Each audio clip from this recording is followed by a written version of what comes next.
rivaux, il rugit, t'as pigé. C'est la crière du lion qui nous caractérise. Et son rugissement, celui qui terrorise. Dans la savane de la première division, on règne sans conteste avec le plus grand nombre de saisons.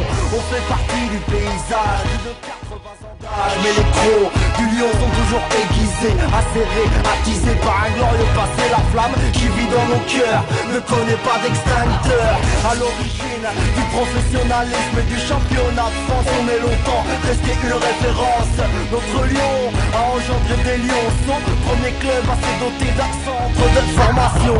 3 coupes et 2 titres nationaux majeurs, quelques aventures européennes et pour l'heure des talents disséminés un peu partout, pas d'éclat, une fierté, c'est comme ça, par chez nous.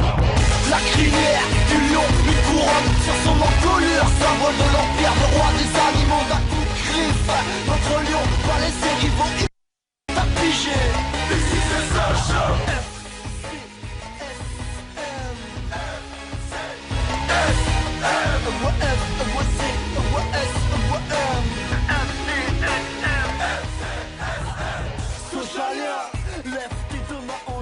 Bonsoir à toutes et à tous, bienvenue dans votre émission Soyons Sport. On est content de vous retrouver ce soir après de longs mois d'absence. On reprend nos marques dans le studio. Il y a des choses qui ont changé. Et puis dans le futur, il y a aussi d'autres choses qui vont changer. J'espère que nous, on ne changera pas, on ne sera pas remplacés ou voilà, d'autres manières que ce soit. En tout cas, on est vraiment très très heureux de vous retrouver. Avec Fred, bien sûr, qui est à mes côtés. Alors Fred, on va essayer tout de suite le micro. Fred, vas-y. Salut Fred, bonsoir à tous. Bon, comment ça va? Bah écoute, ça va, très ravi de retrouver le micro en tout cas. Ah, on est heureux. Après 4 mois d'absence. Et oui, après 4 bons mois d'absence, on en a profité pour recharger un peu les batteries. Donc là, je vous dis pas, on est au taquet. On est chaud, bouillant. Bon, donc tout s'est bien passé, Fred, dans le sud de la France, bien évidemment, comme d'habitude. Oui, tout s'est bien passé, oui. Bon, bah c'est nickel. Bon, ce soir, au programme, forcément, on va revenir, comme on le faisait la saison dernière, sur les championnats étrangers, un petit peu sur toute l'actualité de ce qui s'est passé chez nos voisins. On va bien évidemment parler de la Ligue des Champions qui a eu lieu la semaine dernière, et puis l'Europa League également, la Conférence League. On reviendra également sur le championnat de Ligue 1 avec tout ce qui s'est passé dans l'Hexagone ce week-end. C'est passé des choses. On va revenir également sur la Ligue 2, bien évidemment, avec en page, on va dire en fil rouge, le FC Sochaux et Montbéliard qui recevaient le Paris FC. Et ben moi je vous le dis, on a vécu une superbe après-midi. Non seulement il faisait beau, un très beau soleil sur le stade Auguste Bonal, une superbe fresque, on en reparlera, qui a été peinte à l'effigie de Auguste Bonal. Magnifique, bravo encore à l'artiste, on en parlera tout à l'heure. Une victoire, on en parlera dans la deuxième partie de cette émission, après la Ligue 1. On va revenir également sur ce qui s'est passé en Coupe de France, pour les clubs de National 3 qui étaient engagés. On évoquera également le National 2 avec nos équipes franc-comtoises. On parlera du handball, car il y avait 2 matchs au Palais des Sports ce vendredi pour le Grand Besançon de handball, et puis également ce samedi pour le SBS. Il y avait également ce dimanche Palante qui est en course pour la montée en division 2. C'est le but à la fin de la saison. On regardera un petit peu tout ça. Bon Fred, on attaque. On démarre. On attaque, on va écouter ce générique qu'on adore, mais à un moment donné, il faut passer à autre chose. Et puis on va passer à un moment un petit peu triste. Je pense que tu as dû voir cette information également, Fred, avec le décès de René Malville, un des fans inconditionnels de l'Olympique de Marseille. On se rappelle, il faisait la minute de René. Il a été aussi chez nos confrères de TPMP, chez Cyril Hanouna également. Sur C8. Oui, sur C8. Comme chroniqueur, et il est décédé ce dimanche, et on présente tout d'abord nos sincères condoléances à sa famille, à ses proches, et bien évidemment à tous les supporters marseillais à l'Olympique de Marseille. Et bien moi Fred, pour rendre hommage à René, parce qu'on va lui dédier cette émission, je te propose, on va l'écouter René. On va écouter ses coups de gueule surtout, parce que c'était René Melville, c'était ça, les coups de gueule, et puis on adore ça. Allez, on l'écoute. Bonjour les gars. Je voudrais pour commencer demander à José Anigo que aujourd'hui ou cet après-midi ou demain, au lieu de l'entraînement, ils les mettent dans une salle, qu'ils prennent le fossé, et sur grand écran qui mettent tous les messages des vrais supporters, des supporters, qui fassent voir un petit peu cette minute que je vais faire. Parce que ce que j'ai vu hier, c'est inadmissible. L'effet José Anigo, je crois qu'il a fait long feu déjà. Aucune combativité, aucune hargne, aucune envie. Vous allez même parler de ce fait de jeu que c'est vrai, si à la place d'une trompette, on avait eu un vrai sifflet, à la 34e minute, on aurait pu ouvrir le score. Mais n'oubliez pas que jusqu'à la 34e minute, vous n'avez pas dépassé la ligne médiane, vous nous avez fait honte. Vous les avez regardés jouer. Alors pendant 3 ou 4 matchs, quand était arrivé José Anigo, on a dit l'état d'esprit a changé, on ne voyait pas plus de jeu. Mais il y avait quand même une prise de conscience, on aurait dit. Mais hier, vous êtes retombés dans vos travers. Hier, vous avez joué comme vous jouiez depuis le début de la saison jusqu'à il y a un mois en arrière. Eh bien, ça, c'est inadmissible. Il y a une désaffection totale des supporters. Et ça, vous vous en rendez pas compte. Vous avez 20 ans, on me dit. Ils ont 20 ans. Et alors?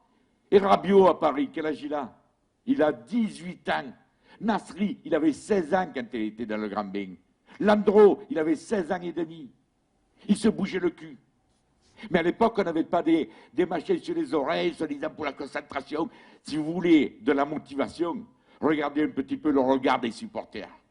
Écoutez les supporters. Et toi, José, j'espère que tu vas me les prendre et que tu vas me les bouger. Je sais par expérience que quand quelque chose ne te plaît pas, tu appelles et tu dis ce que tu as à dire. Alors j'espère que là, tu feras pareil. Tu n'as pas à être ami avec tes joueurs. Tu dois les bouger. Ce que j'ai vu hier, c'est inadmissible. Quant à la direction, je vous le dis de suite. C'est pas la peine de nous faire des beaux discours avec vos objectifs, le Dortmund, le Patel, le coup fait, on s'en bat les couilles de ça. Si vous n'achetez pas 2 bons latéraux minimum, c'est même pas la peine de venir nous raconter du blabla. Et si vous n'avez pas envie de sortir les sous, Madame Dreyfus, eh bien, vendez-le, le club. On ne va pas continuer à soutenir un club qui va volo comme il s'en va, parce que nous sommes l'Olympique de Marseille, avec ses milliers et ses milliers de supporters derrière. Et vous êtes en train de décevoir tout le monde. Alors, où vous le vendez, ce club? Vous le vendez, on verra bien après, ça ne pourra pas être pire. Ou vous dépensez un peu d'argent, parce que nous, on s'en fout que vous équilibriez les comptes. Si on a une milliardaire à la tête du club, si c'est pour ne pas sortir un franc, eh bien je le prends moi, le club. Moi non plus, je pas un franc, mais c'est au même niveau que la direction actuelle. Alors la direction actuelle, ou vous mettez la main à la poche de ce mercato, ou alors ne nous parlez plus d'objectifs. Et toi, José, tu mets les fous dans une salle et tu les bouges un peu. On te fait confiance, ça avait changé, dès que tu es arrivé, on a vu notre état d'esprit, mais là, hier, on est retombé dans au travers. Alors tout le monde doit se remettre en code. C'était René Melville, le fan inconditionnel de l'Olympique de Marseille, et on a une grosse pensée pour lui ce soir, pour sa famille et pour ses proches. Il va nous manquer, René, hein, il va nous manquer, ça va nous manquer ces coups de gueule. T'écoutais toi de temps en temps Oui, de Fred? temps en temps, j'écoutais, oui. Je regardais aussi sur C8 aussi, que chez Cyril Hanouna. Bah oui, c'était bien sympathique ces coups de gueule en tous les cas. Voilà, on l'embrasse très fort. On va dire que René, l'OM nos a pensées perdu pour un de ses plus fidèles supporters aussi. Oui, d'ailleurs, il y a même la famille Tapi qui a décidé de donner la réplique de la Ligue des Champions voilà, à sa famille. Et, c'est en tout cas une très belle initiative de la part de la famille Tapi. Eh bien, Une grosse pensée pour Bernard Tapie aussi, qui est malade aussi. Oui, bien évidemment. Tapie. On le salue également, Bernard Tapie, qui lutte contre un cancer également. Et on lui souhaite beaucoup de courage. On va forcément continuer, car il faut continuer. Tout d'abord, je profite de passer une dédicace à Jérémy. Je vais lui faire depuis un petit moment, donc ce coup-là, c'est fait. Et puis, on va ouvrir la page des championnats étrangers. Est-ce que tu as regardé un petit peu, Fred, ce qui s'est passé chez nos voisins? Un petit peu, oui. Un petit peu ce week-end. Allez, on commence par la première ligue. C'était la 5e journée ce week-end qui a démarré ce vendredi 17 septembre avec tout d'abord Newcastle qui a fait match nul contre Leeds United, un but partout. Everton a battu, non ça c'était bien avant, on va pas refaire les matchs de la semaine dernière, hein.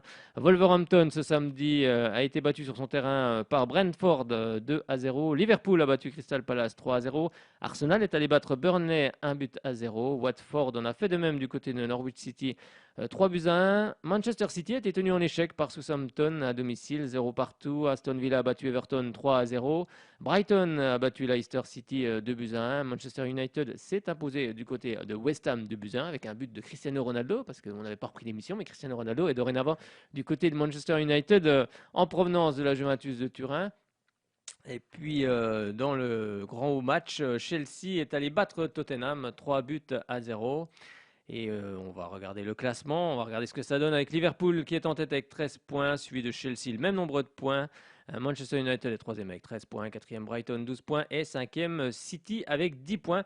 Et en bas de classement, on retrouve en dernière position Norwich City avec 0 points. Vous l'avez vu, hein, tout est très serré également en Angleterre. Pour le moment, c'est Mohamed Salah Liverpool qui en est à 4 buts. Tout le monde en est à 4 buts. Bruno Fernandes, ah là je me suis pas trompé cette année, il m'a dit Bruno et non pas Brian. Et puis Antonio de West Ham en est à 4 buts également. Direction cette fois-ci, on va parler de la Liga. Bon, pour ceux qui nous écoutaient, les petits guillemets, pour ceux qui nous écoutaient sur Internet, bon, j'ai un petit souci de PC pour le moment. Donc ce soir, ça va être un petit peu compliqué. J'en suis désolé, mais vous pouvez bien évidemment, vous pourrez retrouver cette émission sur le podcast, on va dire. Vous regarderez sur la page Soyons Sport, on leur diffusera et sur la page Shalom Besançon également, car vous êtes sur Shalom Besançon sur le 99.5. Et vous pouvez nous écouter également sur radioshalombesançon.com en France et puis dans le monde entier. Direction la Liga cette fois-ci pour regarder ce qui s'est passé pour cette 5e journée avec une rencontre qui avait débuté ce vendredi 17 septembre avec Cadix qui est allé battre le Celta Vigo 2-1. Le Rayo Vallecano a battu Retafe 3-0 avec un but de Falcao qui est revenu en Liga du côté du Rayo. L'Atlético Madrid et l'Athletic Bilbao 0 partout. Elche et Levante 1 partout. Osasuna est allé battre Alaves 2-0. 0 partout entre la Real Sociedad et le FC Séville. Et puis Mallorca et Villarreal également. Et puis l'Espagnol Barcelone a fait match nul du côté du Betis Séville 2 buts partout, alors que le Real Madrid est allé battre Valence 2-1. Il restera une dernière rencontre dans cette 5e journée. Le FC Barcelone recevra Grenade à 21h ce lundi 20 septembre. Au classement, le Real de Madrid est en tête avec 13 points. L'Atlético Madrid est 2e avec 11 points, avec le retour d'Antoine Griezmann, si vous avez suivi un petit peu tout ce mercato. Avec quand même l'Atlético qui a réussi quand même un beau coup, hein, parce qu'ils l'ont vendu 120 millions d'euros et puis en fait ils l'ont racheté je crois 40, hein, ils vont devoir verser 40, c'est un prêt il me semble avec option, donc franchement bravo. C'est vrai que Barcelone a besoin de vendre, ils ont des problèmes financiers. 3e le FC Valence 10 points et puis 4e la Real Sociedad avec 10 points. Et puis en bas de classement, on retrouve 20e Alaves avec 0 points. Au classement des buteurs, c'est le Français Karim Benzema du Real de Madrid qui en est à 6 buts, suivi de son compère Vinicius avec 5 buts. Et puis le 3e, c'est Warzabal avec 4 buts, le joueur de la Real Sociedad. Direction cette fois-ci l'Italie, la Serie A. On va regarder un petit peu avec ce qui s'est passé pour cette 4e journée. Avec ce vendredi 17 septembre, Sassuolo qui s'est incliné chez lui face au Torino 1-0. La Fiorentina a battu le Genoa 2-1. L'Inter de Milan, on va dire le terme, a explosé Bologne parce qu'il n'y a pas d'autre mot, 6-1. C'est un score de tennis. Avec des buts, un doublé pour Dzeko également. Donc une vraie correction. Ensuite, l'Atalanta Bergame est allé battre Salernitana 1-0. Sampdoria de Gênes est allé battre Empoli 3-0. La Spezia est allé battre Venise 2-1. Vous avez vu, il y a quand même pas mal de victoires aussi à l'extérieur. La Lazio de Rome et Cagliari font match nul 2 buts partout, alors que Hellas Vérone a battu l'AS Rome 3-2. Et dans le grand match, la Juventus de Turin a fait match nul face au Milan AC. Un début calamiteux pour la Juventus de Turin, avec 2 nuls et 2 défaites. Et puis, il restera une rencontre dans cette 4e journée. L'Udinese reçoit ce soir le Napoli à 20h45 pour conclure cette 4e journée. Au classement, l'Inter de Milan, champion en titre, est en tête avec 10 points, suivi du Milan AC avec 10 points également. 3e, l'AS Rome, 9 points. Naples, quatrième avec 9 points. Cinquième, la Fiorentina avec 9 points. Et puis en dernière position, Salernitana avec 0 points. Immobilier de la Lazio de Rome, on est à 5 buts, suivi de Pedro Cagliari, 4 buts. Et puis également Pellegrini de l'AS Rome avec 3 buts. Bon, départ poussif de la Juventus Turin, Fred. Ça, c'est difficile pour. Est-ce que c'est dû au départ de Cristiano Ronaldo? Sans doute. Ou alors peut-être qu'ils n'ont pas aussi beaucoup recruté. Tous les clubs sont un peu, non pas dans la panique financière, mais ont moins de moyens financiers. Pour la Juve, c'est très compliqué, on peut dire. Ah oui, c'est un départ. Et là, c'est les deux clubs milanais qui sont en tête. Oui, c'est ça. Après, on Milan sait et l'Inter. On sait que les grands clubs, des fois, peuvent avoir des débuts difficiles, mais d'un seul coup, ça se remet en ordre de bataille. Et puis, pourtant, à ce stade-là, la saison dernière, la Juve était 5e. C'est surprenant quand même. Oui, puis en plus, nouvel entraîneur. Enfin bref, il y a beaucoup de choses qui ont changé. C'est Max Allegri, le coach de la Juve. C'est ça. Donc, il y a des choses qui changent. Eh bien, moi, je te propose d'aller en Allemagne, direction la Bundesliga, pour regarder ce qui s'est passé dans cette 5e journée qui débutait également ce vendredi 17 septembre avec le Hertha Berlin qui a battu Greuther Fürth. Bon, je ne sais pas si je le prononce bien. Ensuite, le Bayern Munich, lui, ce samedi, a aussi explosé Bochum. C'est un score de tennis, mais même plus que du tennis, car il y a 7-0. Avec des buts forcément de l'inévitable Robert Lewandowski qui a battu un record d'ailleurs. Tu vas peut-être me le dire, Fred, je te pose une colle. L'Arminia Bielefeld, Hoffenheim 0 partout. Augsbourg et puis Mönchengladbach Augsbourg a battu Mönchengladbach 1-0. Mayence et Fribourg 0 partout. Cologne et puis Leipzig, 1 but partout. Le Bayer Leverkusen est allé battre Stuttgart 3-1. Dortmund a battu l'Union Berlin 4-2. Et puis Wolfsburg et l'Eintracht Francfort, on en parlera tout à l'heure de Wolfsburg en Ligue des Champions, on fait match nul, 1 but partout. On regarde le classement, en tête le Bayern Munich 13 points, suivi de Wolfsburg 13 points, 3e le Borussia Dortmund 12 points, 4e Leverkusen avec 10 points, et puis Mayence est 5e avec 10 points, et puis en bas de classement on retrouve forcément l'équipe dont je prononce peut-être pas bien le nom, Greuther Fürth, ça ne devrait pas être trop malin. Avec Lewandowski qui est en tête avec 7 buts, suivi de Haaland 7 buts, et puis Schick de Leverkusen en est à 4 buts. Allez, un petit tour chez nos voisins qui sont tout proches. On va parler de la Super League. Ça, c'est chez nos voisins suisses. Bon, c'était les résultats de la semaine dernière car le championnat est un petit peu divisé. C'était le samedi 11 septembre et 12 septembre. Donc, ça date un petit peu. Je vous donne quand même les résultats. On regardera le classement après. Berne avait battu Zurich 4-0. Lucerne et Zurich, 1 but partout. Les Grasshoppers Zurich. Servette Genève avait battu Saint-Gall 5-1. Le club de Peter Zedler. Et puis Lausanne Sport et le FC Sion 1 but partout. Tout comme Lugano, FC Bâle. Et en tête, c'est le FC Zurich avec 13 points. Suivi du FC Bâle 12 points. Troisième, le Servette de Genève 10 points. Et puis en dernière position, en 10e position, c'est Lucerne avec 3 petits points au classement des buteurs. Arthur Cabral du FC Bâle en est déjà à 8 buts. La prochaine journée aura lieu ce mardi. Mardi 21 septembre, 7e journée. Je vous donne le programme. FC Zurich à 20h30 face au Servette Genève. Et puis ce 22 septembre, également Lausanne Sport à 18h face à Berne. Saint-Gall face au FC Bâle. Et on va en reparler tout à l'heure de Berne en Ligue des Champions. Et c'est donc Saint-Gall FC Bâle, c'est à 20h30. Et ce jeudi, Lugano Grasshopper Zurich 20h30. Et puis FC Sion 20h30 face à Lucerne. Je pense qu'on a été complet. Bon, ça t'a plu, Fred, ce petit tour d'horizon comme on le fait, oui, comme on le fait souvent. Pas de surprise, pas de. Non. À part la Juve, peut-être. La Juventus, oui, qui a une place forcément qu'on n'est pas habitué, mais ça peut arriver dans les grands clubs aussi de faire un démarrage un petit peu, on va dire, compliqué. Un peu compliqué, oui. Compliqué, et pour le moment, c'est compliqué, mais souvent les grands clubs s'en sortent et reviennent dans le jeu. On parle Ligue des Champions avec, on va regarder un petit peu le petit jingle qui va bien, si je le retrouve. Oui, voilà, il est là. Allez, on l'écoute, elle est belle cette musique quand même.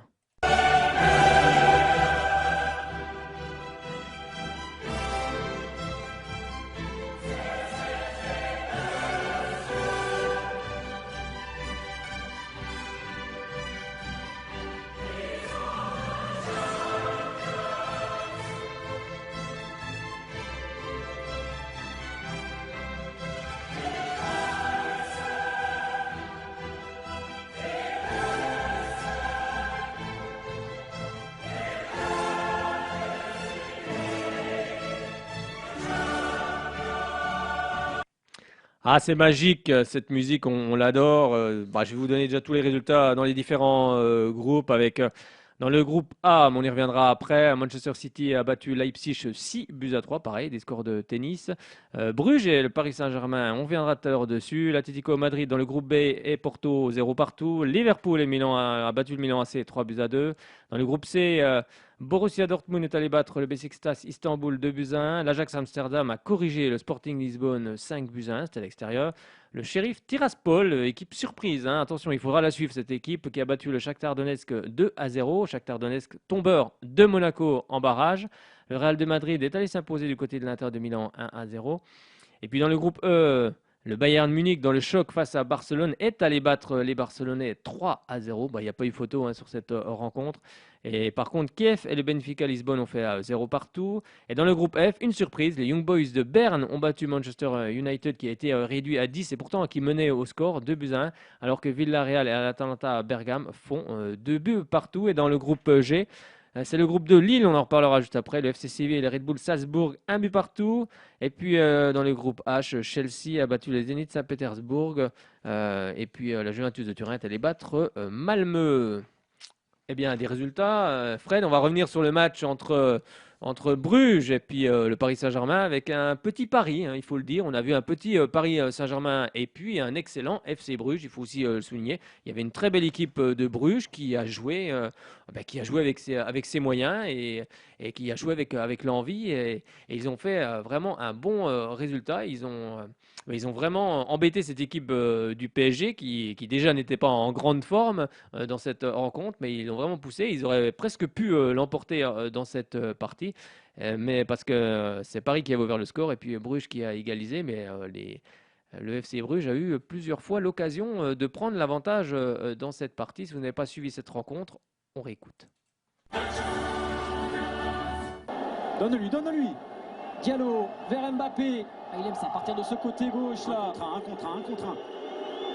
Mbappé, vas-y. Il est passé, Mbappé. Vers ici. Oui, vers Herrera, pardon. Super. Oh, il vient calmer tout le monde. Encore Herrera. Ah, il est là dans tous les bons coups en début de saison. Herrera, quel réalisme. C'est devenu un buteur et Mbappé, c'est lui encore. L'action est juste magnifique, elle est donnée en profondeur sur Mbappé.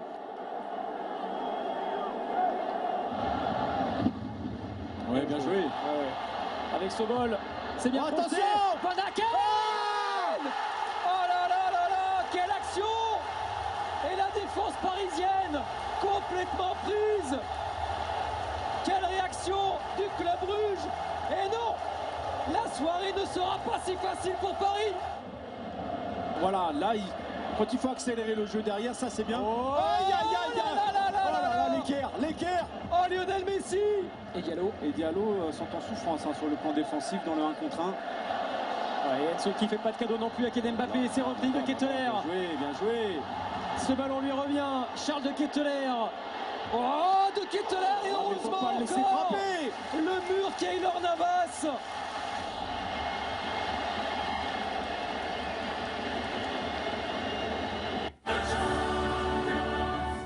Bon, vous l'avez vu, hein, c'est un petit Paris Saint-Germain, mais surtout un grand FC Bruges. Et cette équipe de Bruges va sans doute embêter d'autres équipes dans les semaines à venir dans cette Ligue des Champions.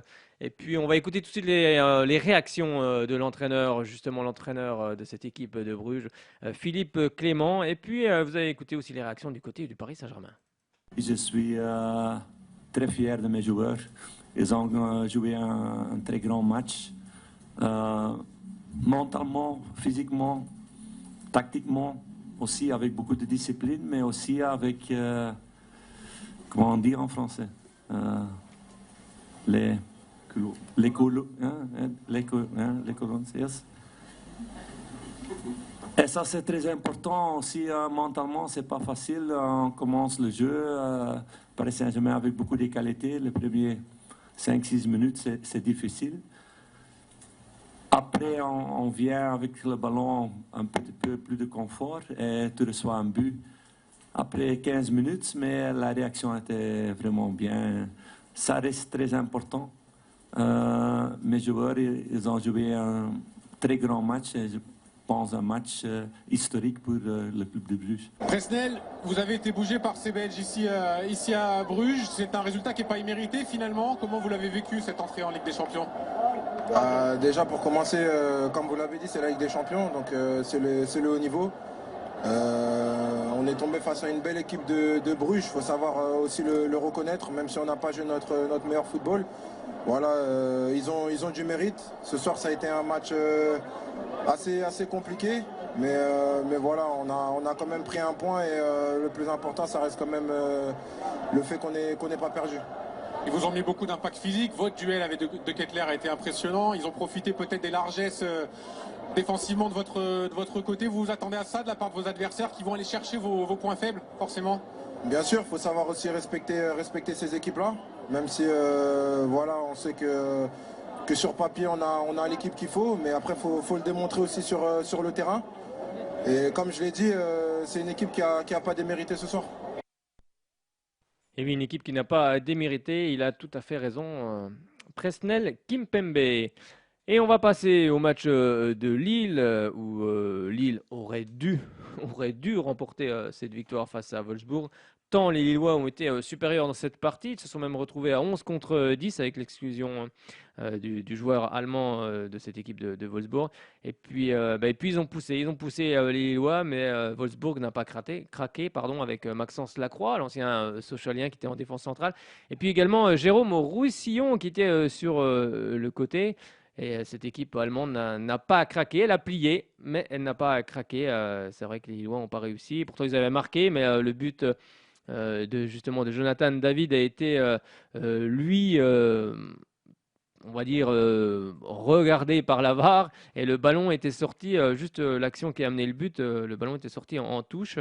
Bon, il fallait vraiment le voir. Et finalement, l'arbitre a validé la décision comme quoi le but n'était pas valable. Et puis, ça fait 0 partout. Mais les Lillois ont produit vraiment du super jeu. Et, allez, on écoute tout de suite le résumé.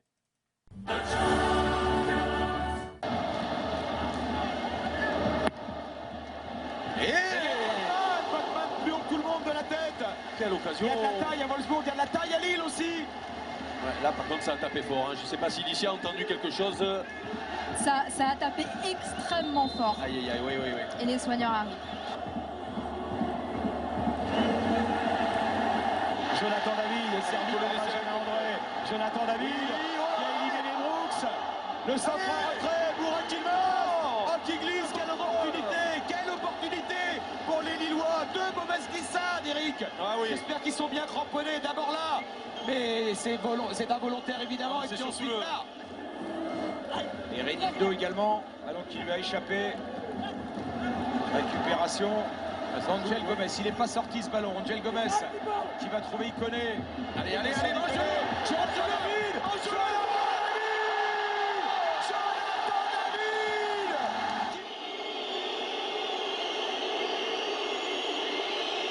Là, on ne peut pas le juger. Là, si c'est sur ça que c'est jugé, n'oublions pas de dire qu'il suffit qu'il y ait un bout qui soit encore sur le terrain. Exactement. C'est pas dehors. Donc là, s'il n'y a pas une caméra le long de la... Il est annulé le but.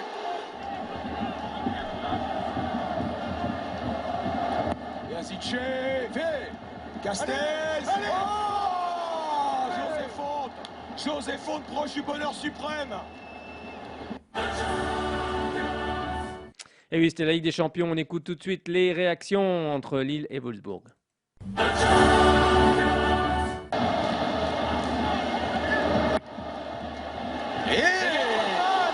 Plus haut que tout le monde de la tête. Quelle occasion! Il y a de la taille à Wolfsburg. Non, ça on l'a déjà entendu, les résumés, on va pas leur passer deux fois. On va écouter maintenant les réactions avec l'entraîneur Jocelyn Gourvenec et puis également l'entraîneur de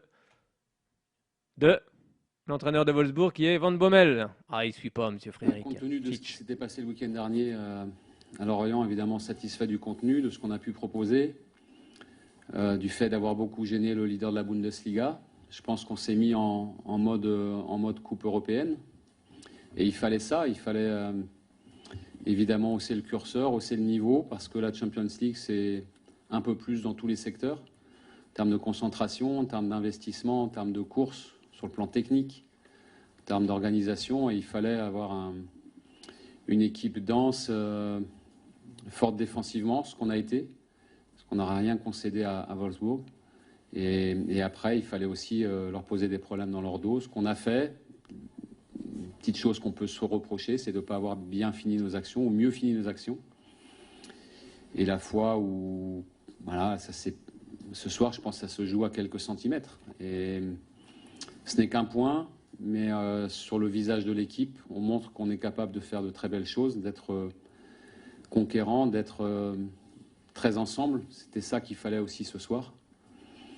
Et ça veut dire que les joueurs répondent bien à ce qu'on leur propose. Et voilà, sur le match, ce n'est qu'un point, mais en même temps, on continue notre chemin en Champions League. Nou, we hebben dat am Anfang vom Spiel gesehen hat, dass Lille sich wir haben nicht viele Spieler nicht gut oder wir haben den Ball nicht in schwer. Und dann wird es ein Kampf, wenn man da eine rote Karte, nicht ganz genau wie lange.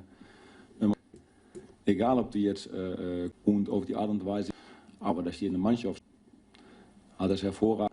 Wir haben hervorragende Tore. Content, si on regarde les statistiques, il y avait 17 tirs du côté Lille, 2 tirs seulement de votre côté.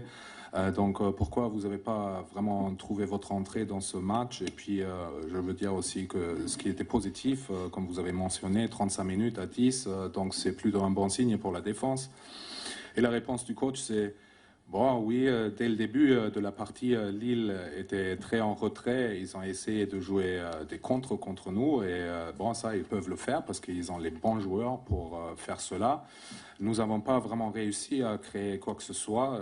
En fait, rien. Et on a perdu le ballon un peu trop facilement. Et bon, si on ne peut pas gagner, c'est qu'il faut essayer de faire un match nul. Et moi, je dis, si on joue pendant 35 minutes à 10 contre le champion de France, qui est une très bonne équipe, un point, c'est un très bon résultat. Il faut qu'on soit content avec ce résultat. Il faut être content avec ce résultat. Là, ça va être compliqué si on m'appelle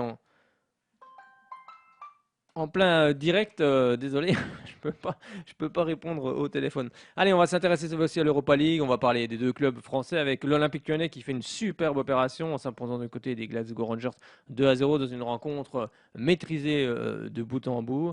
Et c'est à 3 points dans l'escarcelle du nouvel entraîneur Peter Bosz. Et puis également, on va regarder les autres résultats. Fred, tu nous donneras en conférence Ligue Rennes, le résultat de Rennes. Et je crois qu'ils ont fait match nul contre Tottenham, les Rennais. Et puis, je suis en train de chercher la deuxième équipe française en Europa League. Voilà, Marseille. Marseille qui s'est dépassé du côté de Lokomotiv Moscou. Marseille qui menait 1-0 jusqu'à la 87e minute de jeu. On se disait, bon, c'est bon. Marseille qui a eu bon nombre d'occasions. Lokomotiv Moscou réduit à 10. Et qu'est-ce qui se passe? Ils prennent un but à la 87e minute de jeu et ça fait un but partout. Oui, Fred, attends. Ils ont fait 2 partout, Rennes et Tottenham. C'est ça, 2 partout, oui. Puis alors, parce que Rennes en plus menait 2-1. Donc, bon, en tous les cas, c'était pas mal pour les équipes françaises en Coupe d'Europe. On est repassé devant le Portugal à l'indice UEFA parce qu'il y a 2 semaines, on était derrière. Et puis là, on était repassé devant. Allez, moi je vais vous dire, je vais pas vous dire au revoir parce qu'on va pas se quitter tout de suite. On va continuer cette émission et puis on va s'intéresser à la Ligue 1. On va regarder un petit peu tout ce qui s'est passé ce week-end, mais avec le jingle.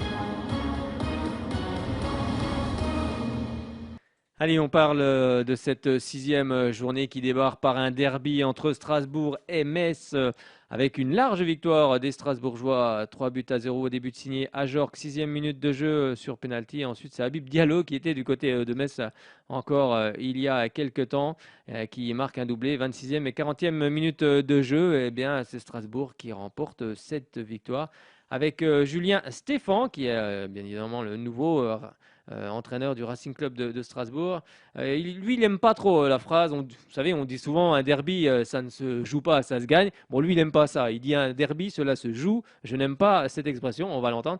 Et Frédéric Antonetti, l'entraîneur de Metz, lui revient sur le fait que son équipe a peut-être été un petit peu naïve. Ici, ça se joue un derby. Tous les matchs se jouent. C'est important de les jouer. J'aime pas du tout cette formule. Ça se joue. Et pour le gagner, il faut bien le jouer. Et on l'a bien joué en première mi-temps, très bien joué en première mi-temps, en étant à la fois très bien organisé et aussi très efficace, très intense également. Voilà, il y avait beaucoup de bonnes choses sur la première période. On a pris l'ascendant, on a pris le score de manière assez large. Voilà, ensuite, en deuxième mi-temps, je pense qu'on doit être capable de mieux maîtriser les choses, notamment techniquement.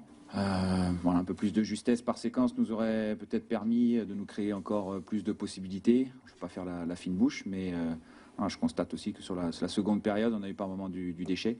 Pas toujours respecté le jeu non plus sur certaines séquences. Donc voilà, c'est aussi des axes de progrès.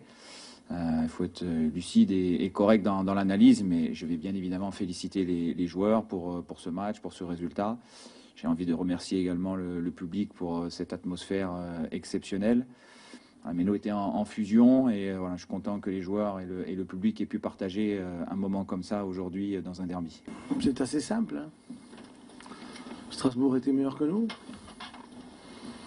Donc le scénario du match nous met à l'envers et ça les met à l'endroit.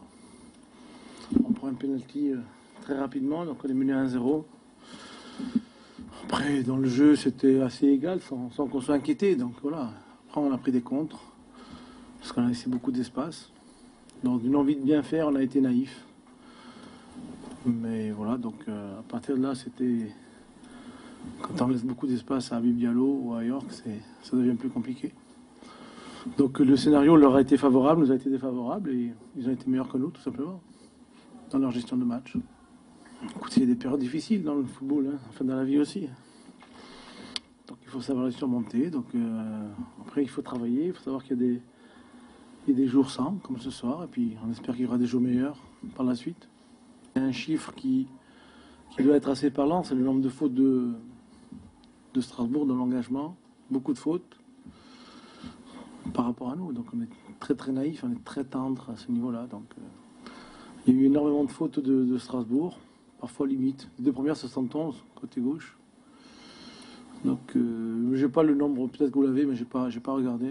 Non. 16 contre 8. Voilà. Et en première mi-temps, vous l'avez 9 contre 4. Voilà. Donc, ils ont mis beaucoup plus d'agressivité que nous. Voilà. Et parfois limite, mais bon, ça fait partie du jeu. Il faut savoir résister à ça. Ça a été assez correct en deuxième mi-temps. Ça a été assez correct. Bon... la preuve, c'est que leur gardien fait 2 arrêts. Quoi. Donc, voilà, donc. Vous savez, le premier but qu'on prend, c'est un bon corner pour nous. Et on se fait contrer. Un penalty. Et après, on a essayé trop d'espace. Donc je pense qu'il faut tirer beaucoup d'enseignements de ce match-là. Et c'est sûr que si on ne retrouve pas notre solidité, bon, ça va être très compliqué. Ça va être compliqué, comme dit Frédéric Antonetti. Ce samedi, Bordeaux avait battu Saint-Étienne 2-1. Et puis également, ça c'était le match à 21h. Mais à 17h, il y a eu une rencontre, un autre derby du Nord entre Lens et Lille, mais qui s'est soldé, vous allez le voir, par quelques incidents. Lille, mais on y retourne tout de suite. 0-0, on retrouve Jeannot Rességuier parce qu'il y a des incidents à Bollard. Jeannot. Oui, on est avec Jean Baumel aussi. Hein. On est en train tout simplement de déplorer ce que l'on vient de voir ici à Bollard avec les supporters lillois au départ qui se sont invectivés de la voix dans un premier temps avec les supporters lensois dans le parcage visiteur, même s'il y avait une séparation avec quelques pauvres stadiers qui étaient là. Là, il y a des sièges qui sont en train de voler. À ce moment-là, 2-3 supporters lillois ont voulu passer par-dessus pour en découdre avec les Lensois. Pendant ce temps-là, sur la tribune, depuis la tribune Marek, eh bien, il y a toute une rangée des supporters du premier rang qui sont venus longer le long des panneaux publicitaires pour aller essayer d'en découdre avec les Lillois qui eux étaient restés dans le parcage visiteur. Et comme ça marchait pas comme ça, d'autres ont eu la bonne idée de venir, je le dis entre guillemets, sur la pelouse. Et on est en train de refaire, avec les joueurs en moins, ce qui s'était passé entre Nice et Marseille. Il y a du public, il y a des supporters visiteurs. Tout ceci a été remis en place. passe et on voit ce genre de scène d'un côté comme de l'autre, c'est désolant. Ouais, c'est vrai. En plus, ce qui est complètement débile, en plus, c'est que le match est à la première mi-temps s'est bien passé. Voilà, on comprend pas. Et c'est justement pendant cette mi-temps, on a vu donc les supporters lillois qui ont été sur la partie vide, séparés. Et en fait, voilà, ça donnait un côté énervant. Ça a donné un côté énervant, oui, ça s'est déjà produit lors de Nice-Marseille. Il y a encore de nouveaux incidents du côté de Lens, mais je crois que la LFP a pris des sanctions aujourd'hui, n'est-ce pas Fred? Oui, tout à fait. Tout d'abord, on nous annonce un huis clos total du Stade Bollaert pour 2 matchs, celui de Lens-Strasbourg qui aura lieu ce mercredi à 21h, et pour le prochain match à domicile des Lensois contre Reims le 1er octobre à 21h. Par contre, concernant le stade de Pierre-Mauroy à Lille, c'est le parquage des visiteurs qui est fermé pour la rencontre contre Strasbourg qui aura lieu samedi à 19h. Ça devient un réel problème. Hein, Mais les décisions seront rendues à l'issue de la séance du mercredi 6 octobre, au cours de laquelle l'instructeur remettra son rapport. Donc ce n'est pas tout à fait fini. Donc. Oui, de toute façon, il va falloir que la LFP prenne des sanctions, parce que c'est vrai que ça s'est déjà passé à Nice. Nice-Marseille, pardon, je cherchais, Lens-Lille. Voilà, il y a eu d'autres, par le passé, d'autres incidents dans d'autres stades. Il va falloir peut-être maintenant prendre des décisions. On verra ce que va annoncer la LFP dans ces prochains jours. On va regarder justement ce qui s'est passé. On va continuer un petit peu notre débriefing des rencontres en Ligue 1 avec le derby de la Côte d'Azur. Il y avait des derbys pour cette 6e journée avec Nice et Monaco qui se quittent sur un match nul de but partout avec le but de Golovin pour Monaco, l'ouverture du score, 39e minute de jeu. Andy Delors qui est du côté Nice, cette fois-ci en provenance de Montpellier, 51e égalise. Avant que Boudaoui ne donne l'avantage à Nice 2-1, c'est Wissam Ben Yedder sur penalty, 77e, qui parachève ce match nul, en tout cas qui arrache ce match nul. Reims-Lorient, 0 partout, c'était les matchs à 15h. 3 et Montpellier, 1 but partout. Clermont Foot et Brest, 1 but partout. Nantes est allé s'imposer largement du côté d'Angers, 4-1. Marseille a battu à Rennes 2-0. C'est une belle opération pour cette équipe de Marseille qui devrait faire un bon championnat, car Marseille, je trouve, cette saison a recruté intelligemment et a pris vraiment de très bons joueurs. Ils ont un très bon fond de jeu et je pense que ça va être une, je pense, hein, après je peux me tromper, mais une belle saison aussi du côté de l'Olympique de Marseille. Et puis, on va regarder un petit peu, on va peut-être écouter les réactions du côté de l'Olympique de Marseille, avec la réaction de Jorge Sampaoli, qui lui dit on a joué très haut dans cette partie, et Bruno Genesio qui regrette le manque d'occasion de son équipe dans cette partie. On les écoute tous les deux. Bueno, porque se recuperó Dimitri y nosotros pensamos que un valor fundamental, entonces la recuperación de él nos dio la chance de que vuelva a jugar. También porque el equipo viene bastante gastado de los últimos partidos, así que pensábamos que era lo mejor para el equipo en el día de hoy. Y con respecto al partido, me parece que el equipo, más allá de quien jugase, tuvo una presentación que tuvo la valentía de atacar contra un equipo que tiene muy buena contra y que tiene muy buenos futbolistas. Alors le fait d'avoir fait démarrer Dimitri, c'est parce qu'il il est revenu de sa blessure. On était sûr à 100% qu'il allait répondre présent ce soir. Et Jimmy, c'est un joueur qui est fondamental pour nous, pour notre système, et surtout de sa qualité. Et l'équipe a été vaillant face à une belle équipe de Rennes. Il ne faut pas oublier que c'est une belle équipe, et qui est une équipe qui joue beaucoup en contre. Et on a eu le mérite de jouer très haut pour pouvoir les emmerder. Et ce soir, ça s'est bien passé. C'est très inquiétant. Maintenant, une fois qu'on a dit ça, nous, notre travail, c'est de continuer à avancer, trouver les solutions très vite. Mais c'est vrai qu'on espérait un meilleur début que ce qu'on vient de faire. On avait décidé de densifier le milieu de terrain pour mettre beaucoup plus de densité dans l'axe et d'avoir 2 attaquants parce qu'on pensait avoir l'espace à la récupération et de pouvoir avoir des possibilités en profondeur. Je pense qu'en première mi-temps, ça n'a pas trop mal fonctionné. Même si sur 1 ou 2 récup, on aurait dû et pu mieux jouer. Mais on s'est quand même créé quelques situations, une belle occasion. On n'a pas été énormément en danger sur la première mi-temps. Par contre, on a beaucoup trop reculé et subi en deuxième. Bon, de toute façon, quand on encaisse un but, en général, c'est qu'il y a des fautes. Ce que je regrette, c'est que les 2 buts sont des... Évidemment que l'adversaire joue bien, mais ce sont des fautes grossières et un manque d'agressivité aussi. Donc à partir de là, on ne peut pas espérer grand-chose. Maintenant, il y a aussi l'aspect offensif, où on ne s'est pas, pour moi, suffisamment créé d'occasions dans ce match. Pas assez d'occasions pour l'entraîneur rennais Bruno Genesio. Dernière rencontre, le grand format de cette 6e journée, c'était le Paris Saint-Germain qui recevait l'Olympique lyonnais. Avec tout d'abord l'ouverture du score de Lucas Paqueta, le Lyonnais, 54e minute de jeu. Lyon a fait une superbe entame de match, il a fait un très très bon match. Et puis ensuite c'est Neymar, 66e sur penalty discutable. On va dire, il peut être sévère pour Lyon. En tous les cas, la VAR a confirmé ce penalty à l'arbitre, penalty transformé, 1 but partout. Et ensuite, dans les dernières secondes de cette partie, un bon centre pour Mauro Icardi, 90e minute de jeu, qui avait tout raté face au FC Bruges, 4 fois hors jeu sur 6. Il avait raté aussi un ballon de but. Et en tout cas, là, il n'a pas raté le ballon de la tête et il transforme et il marque dans les dernières secondes pour cette équipe du Paris Saint-Germain. Victoire 2 buts à 1.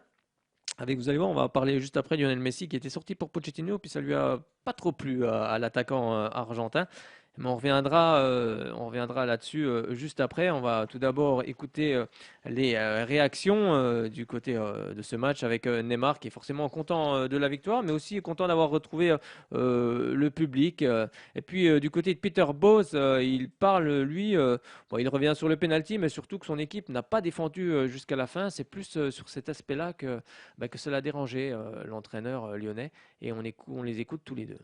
En espagnol, donc avec Neymar, gran resultado de París, que era uno detrás.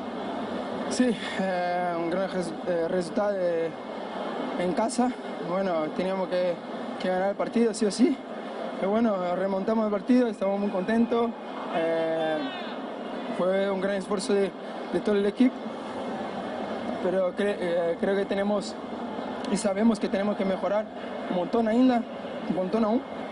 Y bueno, poco a poco vamos trabajando, vamos conociendo más, y así que podemos buscar nuestros objetivos. C'était un grand résultat évidemment pour le Paris Saint-Germain qui savait qu'il pouvait aller chercher la victoire. Ils ont évidemment beaucoup encore à pardonner. Perdona, no te escucho.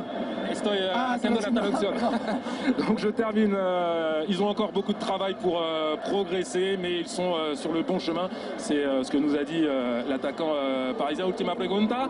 Al nivel personal, se hace mejor con el tiempo que vaya. Bueno, poco a poco vamos mejorando, ¿no? Sí. Al principio de la temporada llevo 3 o 4 partidos, no sé, pero bueno, tenemos que ir mejorando poco a poco nuestras condiciones físicas, nuestro juego, y bueno, así que sigue de todo. Y estoy muy contento por el resultado de hoy, muy feliz por la victoria, que es lo más importante, y bueno, y ir creciendo como equipo. La victoire est importante, mais Neymar avait besoin de temps pour retrouver son meilleur niveau. C'est ce qu'il est en train de faire, un petit peu comme l'équipe qui a encore besoin de travailler physiquement. Gran atmósfera con el público es muy importante para todos los jugadores. Claro que sí. Hoy es la primera vez que juego en el parque todo lleno otra vez y bueno, estoy muy contento de tener nuestra afición otra vez nos apoyando, nos gritando nuestro nombre del equipo y bueno, muy contento por el resultado y todo. A seguir que tenemos muy por adelante. Obrigado. Il est très content, Neymar, évidemment, du soutien du public. C'est la première fois cette saison qu'il joue dans un parc plein, donc il est vraiment très très heureux, non seulement du résultat, mais aussi de la communion qu'on a pu observer avec le public. Je pense qu'on ne mérite pas de perdre aujourd'hui, honnêtement. Je crois qu'on a vu un vrai match où on n'était pas peur de jouer. On a essayé de presser haut. Bien sûr, ce n'est pas toujours possible contre une équipe comme Paris Saint-Germain. Mais à mon avis, on a très très bien fait. Sauf à la fin, il faut le dire ça aussi. Moi, je dis toujours, quand tu ne peux pas gagner le match, il ne faut pas perdre non plus. Et là, on n'a pas bien défendu à la fin, les dernières minutes. Le reste, je suis très fier de mon équipe parce qu'on a bien joué, on a bien défendu et on a joué vraiment comme une équipe. Et malheureusement, avec un mauvais résultat. On a joué à Glasgow, 2 jours au pot. Voyage, on joue ce soir ici. On rentre 2-3 heures la nuit à Lyon. 2 jours pour préparer pour 3. Après 3, on a 2 jours pour préparer. Ça, c'est pas possible. Ça, c'est pas possible. C'est pas possible. Il faut 3 jours de repos, comme le dit Peter Bose, entre les rencontres. Eh bien, on va clore cette Ligue 1. Je vous donne juste le classement avec le Paris Saint-Germain en tête avec 18 points. Deuxième, Marseille avec 13 points. Troisième, Lens, 12 points. Quatrième, Angers, 11 points. Cinquième, Nice, 10 points. En bas de classement, on retrouve Brest, Saint-Etienne et Metz aux 3 dernières places avec 4 points, 3 points, 3 points. Au classement des buteurs, c'est Rachani de Clermont Foot avec 4 buts, suivi de Dembélé, le Lyonnais, 4 buts, et puis Guéry, le Niçois, avec 4 buts également. Et il y aura une journée ce mercredi 22 septembre, ce sera la 7e, avec toutes les rencontres, enfin plusieurs rencontres qui auront lieu à 19h. Je vous les donne: Monaco-Saint-Etienne, Montpellier-Bordeaux, Rennes-Clermont, Lille-Reims, Nantes-Brest, et à partir de 21h, on retrouvera Lyon-3, Angers-Marseille, Reims-Strasbourg, Metz-Paris-Saint-Germain et Lorient-Nice. Eh bien, on va refermer cette page Ligue 1, et puis on va ouvrir forcément la page Ligue 2 avec la page consacrée au FC Sochaux Montbéliard. Vous pouvez nous appeler 03 81 50 67 51. Bon, ça va, là, j'ai bien remis le téléphone dans l'ordre. Tout à l'heure, j'avais perdu des numéros. Voilà, c'est un peu comme les chiffres et les lettres, consonnes, voyelles. Non, c'est que des chiffres là. Après, le compte est bon. Oui, le compte, il n'y était pas parce que je n'avais pas mis dans le bon ordre. Donc, j'espère qu'il y a. Voilà, j'espère que je n'ai pas envoyé des gens téléphoner ailleurs. Allez, c'est parti. On ouvre la page Ligue 2 avec le jingle qui va bien. Enfin, le jingle, oui, s'il est encore là, il est là.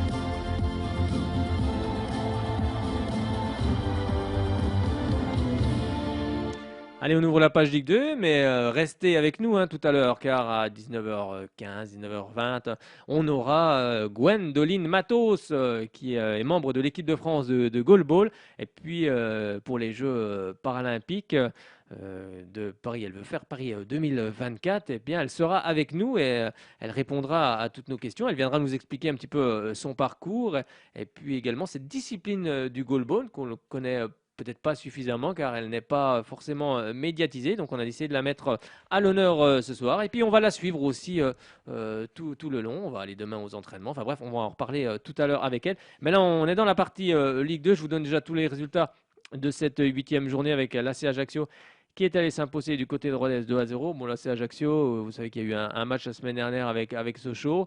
Il y a une enquête en cours. Vous savez qu'il y a eu des incidents à la fin de cette rencontre avec Christophe Diédiou, le défenseur central, qui a d'ailleurs été longuement applaudi à la fin de la rencontre face au Paris FC depuis les tribunes du stade Bonal, avec une altercation avec un stadier du côté de l'AC Ajaccio. Il y a eu des blessés, des supporters sochaliens aussi également apparemment blessés aussi. Donc on espère que tout le monde va bien. Une enquête est en cours et puis elle déterminera bien sûr les responsabilités de chacun. Mais pour le moment, Christophe Diédiou est suspendu à titre conservatoire. Nîmes-Amiens, 3 buts partout. Nancy-Le Havre, 1 but partout. Dijon a battu Dunkerque 2-0. Deuxième victoire de suite pour les Dijonais qui avaient pris un mauvais départ cette saison. Quevilly-Auxerre, 0 partout avec le défenseur central d'Auxerre qui s'est fait exclure. Et Auxerre qui sera le prochain adversaire, mais vendredi, car il y aura un match demain, on en reparlera juste après. Bastia et Caen, 1 but partout. Le Pau FC Valenciennes, 1 but partout. Niort a battu Guingamp 2-0. Et puis Toulouse, c'était ce samedi à 15h, en même temps que Sochaux a battu Grenoble 4 buts à 1. Eh bien, on va s'intéresser à la rencontre entre Sochaux et le Paris FC. Une belle journée du côté du stade Bonal. Il faisait très chaud. un bon match pour jouer au football. Bon, pour être dans les tribunes, hein, quand on est assis, c'est mieux. Quand on est sur le terrain, c'est différent, hein. La chaleur, c'est pas forcément toujours le top, mais il faut habituer aussi les organismes. Et cette équipe de Sochaux va marquer voilà, dans le premier quart d'heure, dès les 10 premières minutes. Par Aldo Kalulu sur une superbe action emmenée par cette équipe sochalienne avec Mauricio au départ et c'est Aldo Kalulu qui va terminer cette action par un petit lob voilà, avec de la finesse et ça rentre, ça fait 1-0 et Sochaux va marquer à la 86e minute de jeu avec un bon déboulé sur le côté droit de Rasoul Ndiaye qui donne tout de suite à Steve Ambry. Steve Ambry se retourne, il frappe, Filipovic qui voilà, supplée l'absence de Marconnet, va lui faire un bel arrêt, mais finalement c'est Maxime Bernauer qui va marquer contre son camp, ça fait 2-0. Sochaux, voilà, victoire logique tant les Sochaliens ont dominé dans cette partie face au Paris FC qui est pour le moment en crise de confiance car 4 buts encaissés sur les 3 dernières rencontres avec aucun but marqué. Mais c'est Sochaux qui remporte cette victoire très importante. On va revenir sur ce qui s'est passé juste avant le match avec Stéphane Mangione, qui est aussi le préparateur physique. Et puis c'était chez nos confrères de beIN Sport. Et puis vous allez voir ce qu'il dit aux joueurs voilà, de mettre la pression tout de suite d'entrée avec sont des beaux matchs. Franchement, ces matchs-là, tout le monde a envie de les jouer. Juste un petit rappel, Serre Abdallah, un petit rappel. On fait un bon début de saison, voire un très bon début de saison. D'accord ? Donc vous allez aborder ce match avec beaucoup de confiance et de sérénité. On est d'accord ? Dans vos têtes, vous êtes serein. Autre chose, la clé du match, en dehors de tout le travail qu'on a fourni cette semaine, ça va être la gestion du temps. Ils sont à 3 matchs en une semaine. Nous, on va partir fort, mais très fort. Quand on dit on part fort, ça veut dire qu'Aldo, il va aller chercher. Tony, Max, ça va fermer. Les milieux, ça va accompagner. Les défenseurs, ça va accompagner. On le fait toujours en équipe. D'accord ? Pour marquer tôt dans le match. Si on marque tôt, on va se faciliter le match. Et après, quand je vous parle de gestion du temps, temps fort, temps faible pendant le match. Temps fort, temps faible en équipe. Quand c'est un peu plus dur, on reforme le bloc. Quand on est bien, on attaque ensemble. Et il faudra finir fort. Pourquoi il faudra finir fort ? Soit pour garder un résultat, soit pour aller chercher un résultat. Mais on a les moyens de faire ça. On a les moyens. Flo, il l'a dit, l'année dernière, ils nous ont coupé dans l'élan. Là, on repart. D'accord ? Que des objectifs à court terme. D'accord ? Allez, bon match les garçons, bon match. Hein. Allez les gars. Tout ce qu'on peut dire, c'est qu'ils ont bien écouté Stéphane Mangione, car c'est exactement ce qui s'est passé. Hein, car Sochaux marque dans le premier quart d'heure. Et ensuite, en fin de match, Sochaux a été costaud, a arraché, non, ils avaient déjà la victoire 1-0, mais ils ont augmenté ce score pour être tranquille. Ils auraient pu le faire auparavant, mais en face, il y a quand même une belle équipe du Paris FC, même si elle a balbutié un peu, notamment en défense dans cette première période. Mais attention, devant, ils vont quand même assez vite et ils peuvent être très vite dangereux, les Parisiens. Mais c'est une belle victoire pour Sochaux. Et si vous n'avez pas vécu cette rencontre, si vous n'étiez pas du côté du stade Auguste Bonal, vous avez quand même raté une belle partie tout de même. Hein. Bon, vous aurez l'occasion de vous rattraper ce vendredi face à Auxerre. On y reviendra juste après. Eh bien, c'est parti. Allez, on écoute le résumé. Est-ce qu'on profiterait pas un peu de l'ambiance là dans le corps arbitral avant de lancer cette rencontre? Comptant donc pour la 8e journée de Ligue 2, Sochaux qui reste sur une défaite à Ajaccio 1-0 accueille le Paris FC qui reste sur une défaite 1-0 à Ajaccio. C'était à l'occasion du match en retard disputé mardi dernier. Deux formations qui vont bien en ce début de saison. Le 6e donc accueille le 4e de formation qui compte exactement le même nombre de points au coup d'envoi de cette rencontre. Absence à Sochaux de Diédiou, de Kitala, de Nian et de Valentin Henry. C'est la dernière information composition de cette formation sochalienne dans les rangs du Paris FC. Suspension bien évidemment de Gaëtan Laura, carton rouge reçu à Ajaccio. Gilavogui, perte de balle. Mauricio, il s'est relevé avec beaucoup de hargne, beaucoup d'envie. Kalulu pour tenter de retrouver Tony Mauricio qui le retrouve. C'est magnifiquement fait, il est resté debout. Le petit piqué, voilà Sochaux qui prend l'avantage. Superbe mouvement collectif. Quel génie là des deux hommes. Kalulu, Mauricio, oui niveau Ligue 1, on le savait, ce recrutement sochalien qui prend l'avantage donc dès le début de cette rencontre. Sochaux 1, Paris FC 0 et Dieu qu'on l'apprécie. On l'apprécie d'autant, Clément, que Vous vous souvenez des paroles de Stéphane Mandjon, on démarre fort. Et ben c'est ce qu'on fait là les Sochaliens avec ce 1-2 entre Kalulu et puis Mauricio.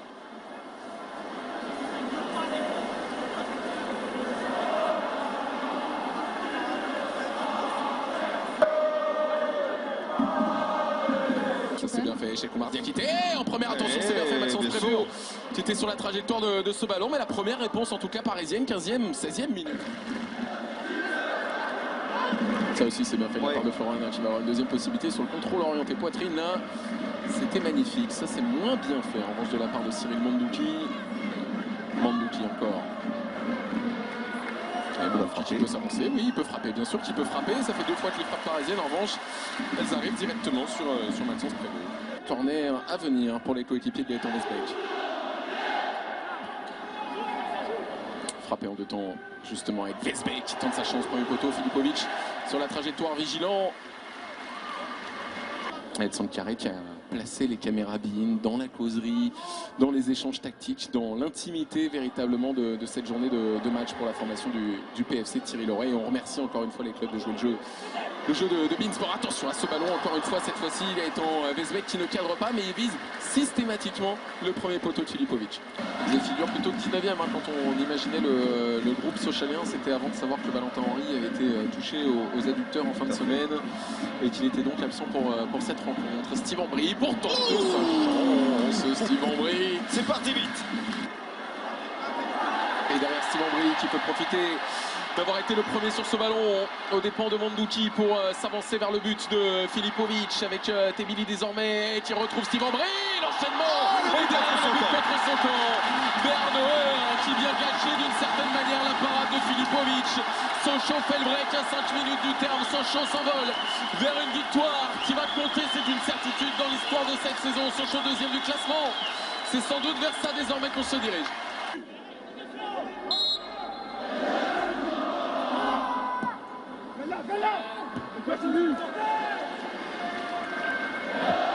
Farella qui va tenter, pourquoi pas, et ça fait 3 frappes, moi j'ai compté 3 vraies frappes parisiennes, dans les 4 peut-être. On va en rester là bien sûr, monsieur Pignard qui renvoie tout le monde au vestiaire. Succès sochalien 2-0 construit en première période sur un superbe échange. Mauricio Kalulu conclu en seconde par un but contre son camp de Maxime Bernauer.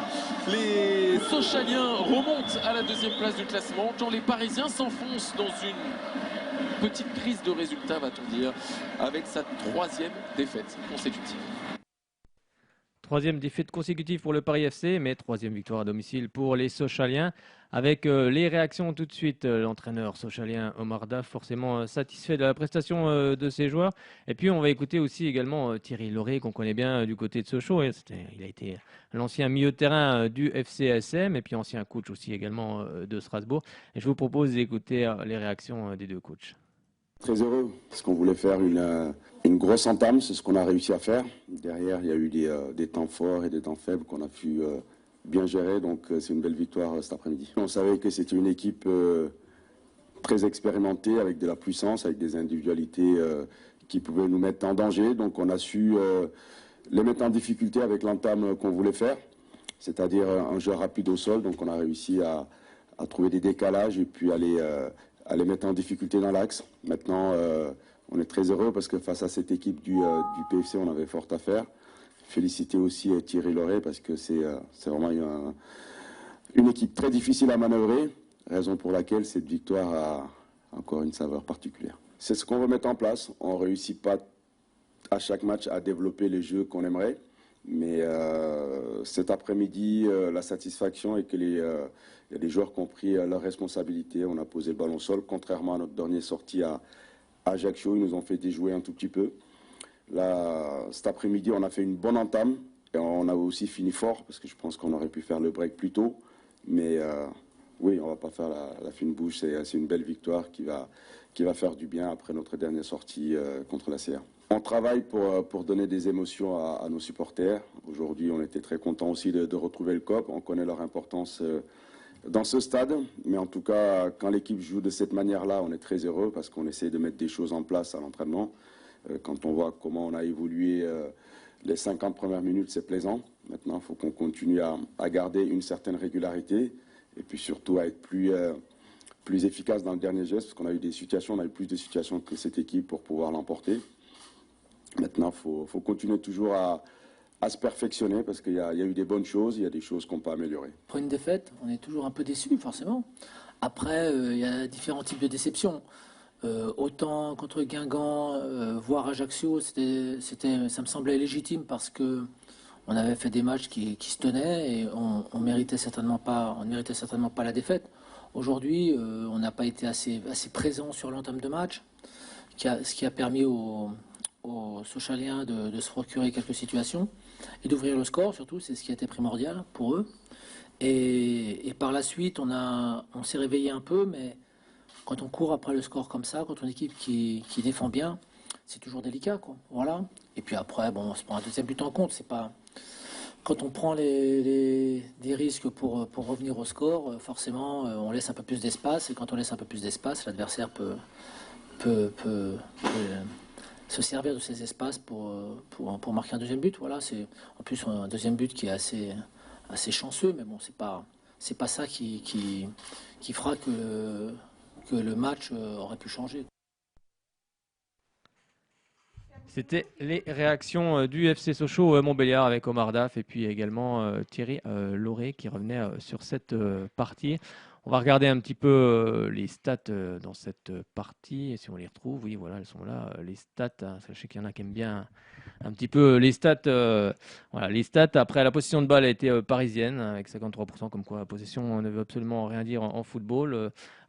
La possession, elle sert, c'est bien, mais même si on n'a pas la possession, on peut très bien remporter des victoires. Et 46% pour Sochaux. Au niveau des duels gagnés, Sochaux on a gagné plus, 52% contre 47%. Pour les duels aériens, c'est kiff-kiff, 50% chacun. Plus d'interceptions côté Sochaux avec une vingtaine d'interceptions contre 13 du côté du Paris Saint-Germain, avec 5 hors-jeux sochaliens, aucun du côté non, j'ai dit Paris Saint-Germain, Paris FC, pardon. Oui, là, ils sont un étage plus haut et c'est une autre dimension. Là. Et 3 corners pour Sochaux et puis également 3 corners pour les Parisiens du Paris FC.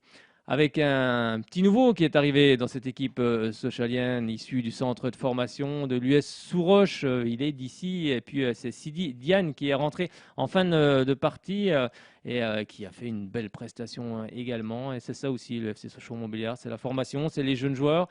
Eh bien, ce jeune arrive aussi dans la grande lignée de tous ceux qui l'ont précédé, tous ceux qui viendront dans le futur, car il y en a quand même beaucoup. Hein. C'est pas un des meilleurs centres de formation en Europe pour rien, Sochaux. Et on espère forcément revoir le club en Ligue 1. Ce sera encore mieux pour tous ces jeunes joueurs. Et puis pour les supporters aussi, parce que la Ligue 2, je crois qu'il y en a beaucoup en ont un petit peu marre. Ils aimeraient bien goûter un peu à la Ligue 1, surtout que maintenant il y a des grands joueurs en Ligue 1. Ça serait assez sympa. On va l'écouter, ce jeune joueur. Il s'exprimait chez nos confrères, au club du FC Sochaux Montbéliard. C'est l'aboutissement de longues années de travail. Donc forcément, c'est un rêve qui s'accomplit aujourd'hui. Quand je rentre, je sais que déjà le coach compte sur moi défensivement, comme c'est mes principales qualités. Donc l'objectif principal, c'était de tenir le score. On l'a fait, on a réussi à mettre un but en plus pour assurer la victoire. Donc c'est parfait. Samedi 15h encore, ça va. J'ai l'habitude de jouer à ces heures-là avec la réserve. Après, c'est sûr que les supporters, c'est différent. 8000 personnes aujourd'hui qui crient quand on est sur le terrain, c'est impressionnant. Mais bon, on est là pour leur faire plaisir et donc c'est notre travail. C'est très important parce que si on sort du contexte du match et on commence à penser au moment présent, aux supporters, est-ce qu'on va les décevoir, est-ce qu'on va se mettre trop d'idées dans la tête et c'est comme ça qu'on sort de son match et qu'on rate des choses qu'on ne devrait pas rater normalement. J'ai reçu des conseils de la part du coach principalement, ensuite les joueurs qui mettent à l'aise, qui disent quoi faire. Après, on rentre, on joue notre football, on se prend pas la tête. Maintenant, la première a été faite, donc on va essayer de continuer à être à disposition du coach, à gratter du temps de jeu et faire nos preuves de l'effectif. Et oui, c'était le jeune joueur du FC SM Sidi Diane et on espère qu'il y en aura bien d'autres dans le futur qui viendront dans cette équipe du FC Sochaux Montbéliard. Et puis peut-être que c'est avec tous ces jeunes-là qu'on montera en Ligue 1. Moi, je pense que, après, vous pouvez me dire si vous pensez pareil, que c'est avec un effectif composé de moitié de jeunes joueurs du FCSM qu'on montera comme les précédentes générations. Il y avait beaucoup de joueurs issus du centre de formation et on est monté grâce à ces jeunes joueurs avec des joueurs d'expérience qui les encadraient. Et puis peut-être qu'un jour on remontera en Ligue 1 et j'espère que ça sera la saison prochaine, je pense, comme beaucoup de monde. On va regarder ce qui s'est passé, enfin pas ce qui s'est passé, mais on va regarder ce qui va se passer pour, d'ailleurs peut-être que Fred a déjà le groupe de Sochaux pour demain, car les Sochaliens, ce mardi 21 septembre, seront en déplacement du côté de Guingamp. Je vous donne tout de suite la 9e journée avec Grenoble-Nancy à 20h. Les rencontres sont toutes programmées à la même heure. L'AC Ajaccio recevra Niort, le Paris FC Nîmes, Valenciennes-Bastia, Le Havre-Quevilly, Dunkerque-Toulouse, Caen-Dijon, Auxerre-Rodez, Amiens face au Pau FC. Et au classement, Toulouse est toujours en tête avec 20 points, suivi de l'AC Ajaccio 2e avec 18 points, et puis également Sochaux est 3e avec 16 points, 4e Auxerre 15 points, 5e Pau FC 14 points. Non, il n'y a pas encore le groupe sochalien, eh bien, vous l'aurez plus tard dans la soirée. Et puis 18e en bas de classement Valenciennes avec 6 points, 19e Dunkerque avec 3 points. Et puis 20e Nancy avec 3 points également. Du côté du classement débuteur, c'est Mendy de Caen qui en est à 6 buts, suivi de Gaëtan Charbonnier qui était la saison dernière du côté de Brest en Ligue 1 et qui est maintenant du côté d'Auxerre avec 5 buts. Et puis Onayou de Toulouse, lui en est à 5 buts également. Et puis Auxerre, ce sera le prochain match du côté du stade Auguste Bonal ce vendredi. Attention, horaire inhabituel à partir de 21h. Donc n'oubliez pas, prenez vos places, ça va être assurément une belle rencontre. Oui Fred? Non, c'est bon. Ah, moi je te voyais préparé. Ah, tu veux faire ta chronique, hein? Quand tu peux, attends. Ah, je sens que t'es chaud, t'es dans les starting blocks là. Là, t'es chaud bouillant là. Allez, on va s'arrêter là puisque les gens n'ont pas trop envie de parler ce soir. Les Sochaliens là, ils sont pas réveillés. C'était reprise. Ils sont encore chloroformés après la victoire. Oh ben, s'ils sont chloroformés, non, peut-être pas non plus. Non, ils sont chauds bouillants aussi également. D'ailleurs, il y a une superbe ambiance avec la tribune Nord qui est revenue. Franchement, voilà, c'était génial. On peut dire que c'était aussi le retour cette saison des supporters au stade. Surtout la tribune Nord Sochaux. Il y a d'autres supporters qui étaient dans le stade, mais la tribune Nord, elle met l'ambiance. Donc forcément, ça fait plaisir de les retrouver en tout cas. Oui, c'était génial. C'était un super moment. Et puis on s'est régalé. C'était une belle après-midi de football, une belle après-midi de sport. Et c'était vraiment sympa. Et en plus, il y a la victoire au bout. Alors, la cerise sur le gâteau. Bon, Fred, on va clore là la Ligue 2. On en a assez parlé. Maintenant, je vais te laisser parler. Et puis, tu vas me parler de la Coupe de France. Non, déjà la Nationale 2, puisqu'ils ne sont pas encore en Coupe de France. C'est vrai, vas-y, je te laisse. Et ils rentrent au prochain tour, au passage. Alors, dans la 7e journée Nationale 2, dans le groupe B, le ASM Belfort s'est déplacé du côté de la réserve du Racing Club de Lens, où les deux clubs se sont quittés sur un match nul, un but partout. Au classement, les Belfortins sont 15e et avant-dernier avec 4 points. La prochaine journée, c'est ce samedi 25 septembre où les Belfortins recevront le FC Fleury 91. Dans le groupe C, Jura Sud s'est déplacé du côté de Marignane-Gignac, donc dans les Bouches-du-Rhône, où les Jurassiens se sont inclinés 1-0. Au classement, Jura Sud est 10e avec 7 points. Et ce samedi à 18h, ils recevront la réserve de l'Olympique Lyonnais. Quant à la Coupe de France, c'était le 3e tour avec l'entrée des clubs de National 3. Donc, alors, voici quelques résultats. Le FC Guignon qui s'est incliné au tir au but 10 tirs au but à 9 contre le club des Cerisiers. L'AS Ornans a battu Bar 4-0. Le CA Pontarlier s'est imposé du côté de Vesoul 1-0. Le FC 4-Rivières s'est imposé du côté du RC Saunois 1-0. Mont-Soleil-Mines s'est incliné du côté d'Apoigny 1-0. Paron s'est imposé devant Semur-et-Poisse 4-0. Selon-Angers a battu Gevrey-Chambertin sur le terrain de Gevrey-Chambertin 2-0. Jura-de-Loire s'est imposé du côté d'ASPTT Dijon 2-0. Morteau-Montleban a écrasé Dan-Marie 11-0. Vadin-Anverset s'est imposé du côté du FC Pays Minier 2-0. Grand-Villard s'est imposé 4-1 face à FC Rouge, pardon. Le Racing Besançon s'est imposé du côté de l'AS Pérousienne, début à 0. Dans le derby du Grand Besançon, Roche-Novillard s'est imposé du côté de Tis-Chalaise 3-0. Le S1-8 a battu le PS d'Aucrissé 3-0. Et le Besançon Foot s'est imposé du côté de Saint-Usuge 8-0. Quant au championnat national 3 qui reprend la 4e journée, qui reprendra ce week-end la 4e journée, le samedi 25 septembre à 18h, le Besançon Foot recevra Morteau-le-Bon, Grand-Villard recevra le FC Paron, Jura de Loire recevra Guignon, Selongé le CA Pontarlier et la réserve du FC Sochaux-Montbéliard recevra Saint-Apollinaire. Et ce dimanche à 15h, le Racing Besançon se déplace du côté de Valdain-Versel. Quant au tirage du 4e tour, il se disputera le week-end suivant, le week-end des 2 et 3 octobre. Voilà, Fred, ce qu'on peut dire pour les résultats régionaux. On peut en dire des choses. Hein. Mais, je pense que nous verrons peut-être un match le week-end, je pense. Oui, des on matchs sera au stade de Lagrange pour BF, Besançon Football face à Morteau-le-Bon. Et puis peut-être dimanche pour le Racing Valdain-Versel, on verra bien. Peut-être, on verra. Nous verrons bien. On verra si j'ai le temps. Je pense que l'un de nous deux, il sera dessus certainement. Oui, il sera certainement. Donc. Ça va être un petit peu compliqué d'être partout ce week-end, comme un petit peu comme d'hab. Bon, on a terminé, t'as tout dit alors? Oui. J'ai parlé de la Ligue oh, ça y est, je bute mes mots. La Ligue Butagaz Énergie. Ouais, on va parler de ce qui s'est passé du côté du Palais des Sports Gagny-Yalouz avec le premier match à domicile de l'ESBF. C'est le deuxième du championnat, mais le premier du côté du Palais des Sports. Un Palais des Sports un petit peu moins garni que d'habitude. Bon, ça sera mieux la prochaine fois où l'ESBF s'est imposé 29-20. Un début de match un petit peu compliqué. Il faut se mettre dans le bain tout de suite, mais les Byzantines ont ensuite accéléré et puis elles se sont imposées pour cette première à domicile. Première à domicile pour les joueuses qui sont arrivées. Il y a des joueuses qui sont parties, comme tous les ans dans tous les clubs. Il y a des joueuses qui sont arrivées. Il y a aussi un nouvel entraîneur, Sébastien Mizoul, qui reprenait la succession de Raphaël Tervel et puis Sandrine Méraud également. Donc, Sandrine Mario, pardon. Et puis donc, les filles se sont bien débrouillées et surtout enclenchées à cette victoire tellement importante. Eh bien, en conférence de presse d'après-match, je vous retrouve pas parce que c'était surtout Sébastien Mizoul, Juliette Faure et puis la capitaine Pauline Robert qu'on va retrouver. On les écoute tout de suite.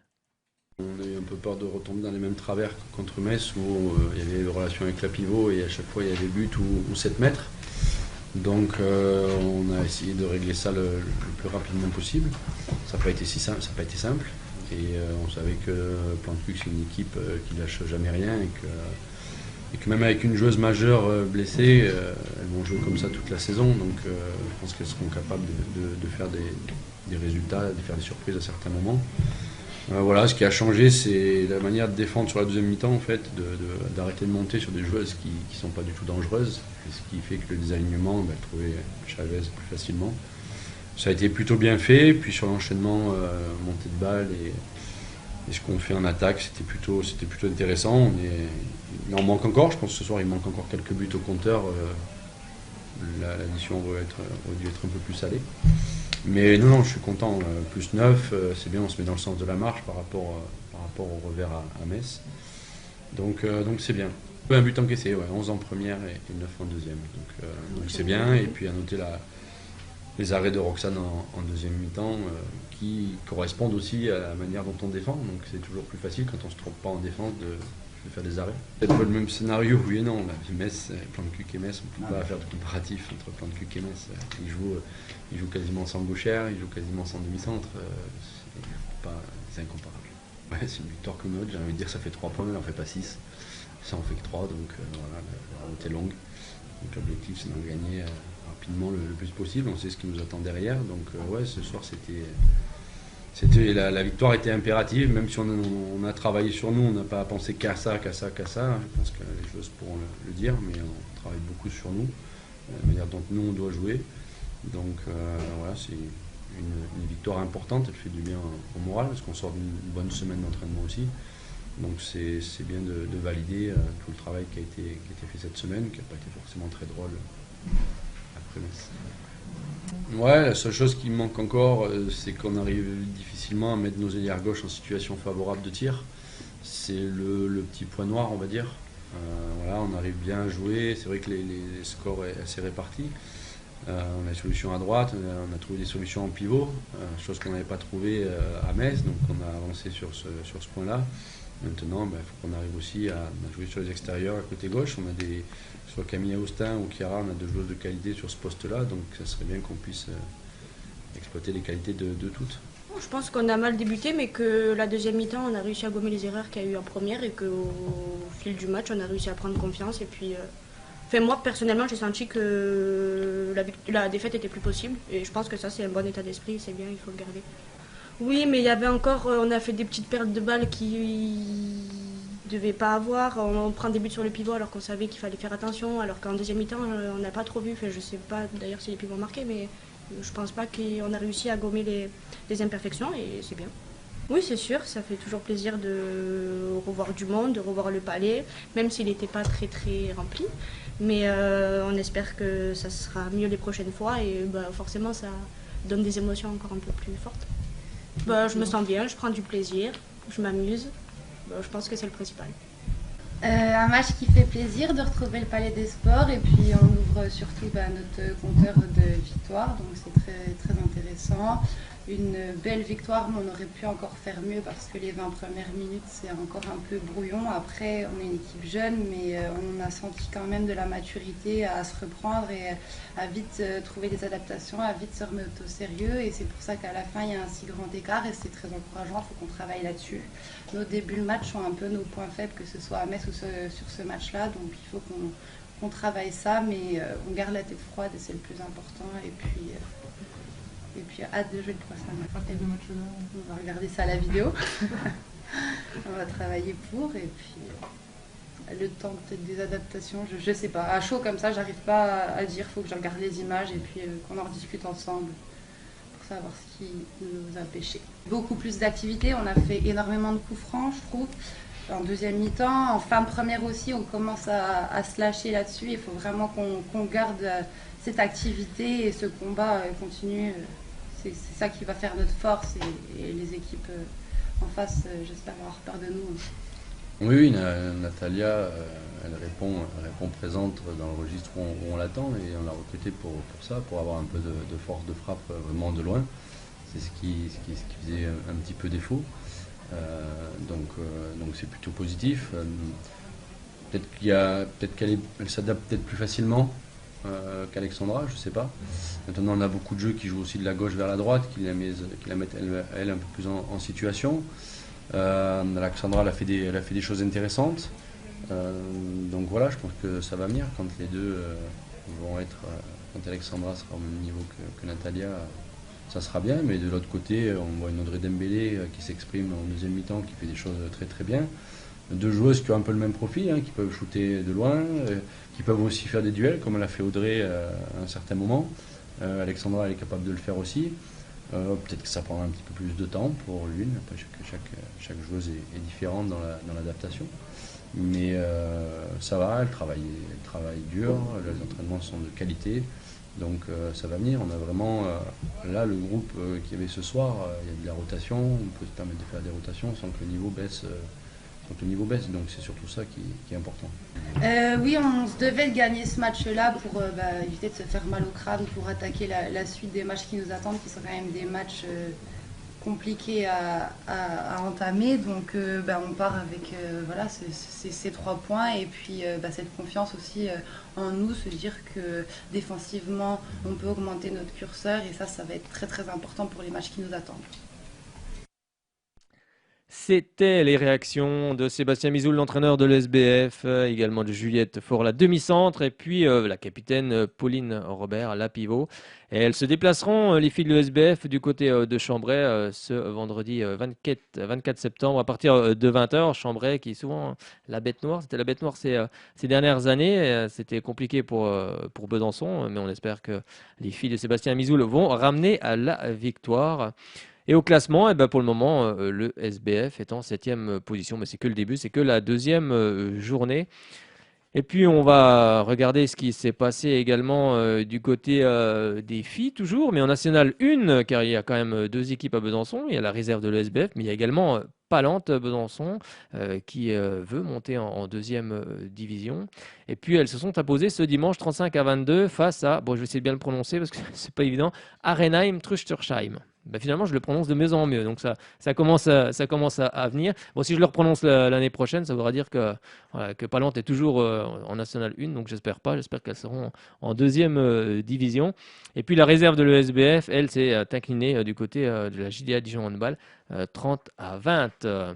Et du côté du classement, Palante est en 2e position, et puis l'ESBF, la réserve, est en 13e position. On va parler aussi également en National 2 avec quelques résultats, avec l'Entente Saône-Mamirol qui a battu Val-de-Saône 28-16. Le CA Pontarlier, lui, s'est imposé du côté de Mulhouse-Kingersheim 34-19. Oh, bah, ça va bien, je les prononce bien les noms alsaciens, c'est pas toujours évident, mais ça va bien. Et puis, puis c'est tout, hein, c'est tout du côté du classement. Saône-Mamirol est 2e avec 6 points. Le Cercle Sportif Vésulien 9e avec 3 points. On va regarder un petit peu ce qui s'est passé en Pro League ce week-end. J'espère que vous avez suivi un petit peu avec la première défaite du côté de Billère pour le nouvel entraîneur Benoît Guillaume et puis les nouveaux joueurs également qui sont arrivés cette saison du côté du Grand Besançon Doux Handball. Il y avait un match au Palais des Sports ce vendredi. C'était face à Célestat de Christophe Viennet, ancien entraîneur du GBDH. Eh bien, ça a été compliqué pour le Grand Besançon Doux Handball qui a couru après le score tout le long de la partie avec quasiment 5 buts d'écart, voire 7 à un certain moment. À la mi-temps, il y avait 7 buts d'écart, il y avait 12-19. Et puis ensuite, les joueurs se sont un petit peu réveillés dans les 10 dernières minutes, mais forcément, c'était un petit peu trop tard. Ils sont revenus, mais ils se sont inclinés à 34-31. Eh bien, je vous propose d'écouter la réaction de l'entraîneur Benoît Guillaume. Et puis également la réaction de... Bah ça y est, j'ai un trou de mémoire. Bon, la réaction du capitaine du Grand Besançon Doux Handball. Bon, ça va me revenir, hein, c'est passager, ça arrive. Allez, j'envoie les réactions. On est avec Thibaut au Palais des Sports après la défaite face à Célestat du Grand Besançon Doux Handball pour la reprise à domicile. C'était la première ce soir. Bon, j'imagine que... Tu imaginais un autre scénario que cette défaite ce soir. C'était un match compliqué, vous avez couru après le score, mais il y a eu 10 bonnes dernières minutes où on a senti que Besançon se réveillait. Ouais, on avait à cœur de bien commencer à domicile. On avait fait une bonne semaine d'entraînement et on a fait une première mi-temps catastrophique. Plus que catastrophique, on prend 19 buts en défense. C'est n'importe quoi, mais puis après, comme tu dis, on revient avec les autres ingrédients en deuxième mi-temps et on revient petit à petit. Après, j'aime pas parler de ça, mais on n'a pas du tout été aidé par les arbitres. Mais bon, on perd pas du tout là-dessus, hein, mais faudra retenir la deuxième mi-temps, enfin les 15 dernières minutes. Mais malheureusement, un match de hand c'est 60 minutes et ce soir, on a trop payé notre première mi-temps. Comment on peut l'expliquer? Il y a une explication? C'est l'état d'esprit, la défense, c'était compliqué? Deuxième mi-temps, c'est l'orgueil, hein, clairement. Au bout d'un moment, si tu te réveilles pas quand tu es à moins 7 à la mi-temps, c'est que c'est pas normal. Mais ce qu'il faut bosser maintenant, c'est quand on n'a pas le droit de prendre autant de buts en une mi-temps. Donc il faut régler notre défense, il faut qu'on soit beaucoup plus agressif. Ils ont des très bons joueurs, mais si on ne les touche pas, après, il n'y a rien de compliqué. Hein. Donc à nous de régler ces détails. C'était quoi le discours du coach à la mi-temps? L'orgueil, qu'au bout d'un moment, on ne pouvait pas se permettre à domicile de se faire marcher dessus comme ça. Et puis tout simplement de se réveiller et de régler ce qui allait pas, quoi. Ouais, c'est vrai que c'est dommage parce que c'est vrai que dans les dernières minutes, on a vu un autre visage du GBDH.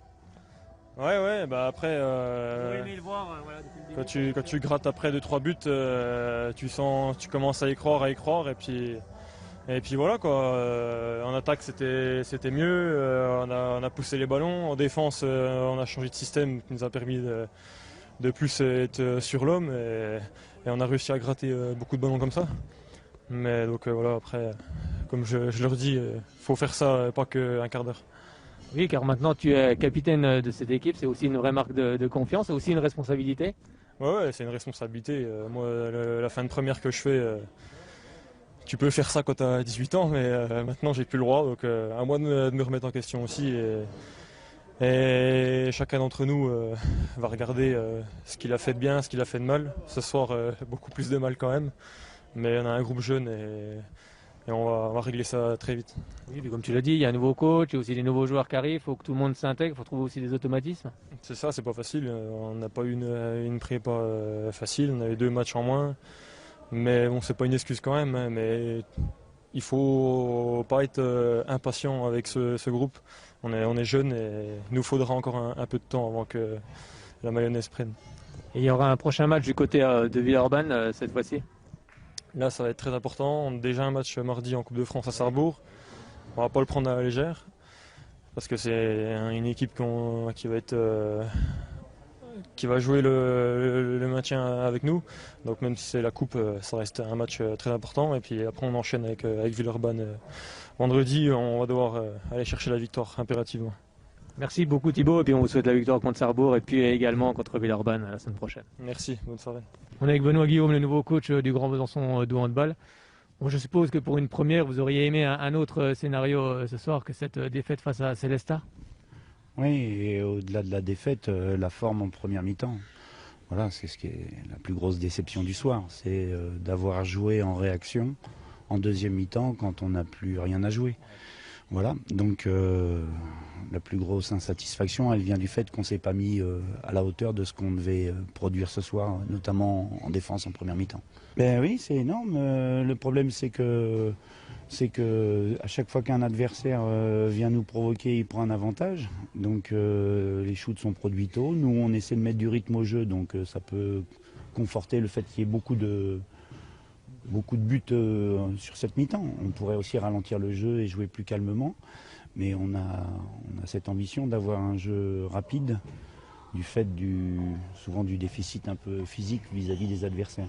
Oui, ça me plaît, mais le problème c'est que c'est en réaction. Voilà. Donc j'aimerais voir l'équipe la semaine prochaine à Villeurbanne avec les dents dans le parquet pendant 1 heure et pas que de se le dire, mais de le faire. Ouais, alors sur la phase la pire là où l'adversaire commence à faire l'écart en première mi-temps.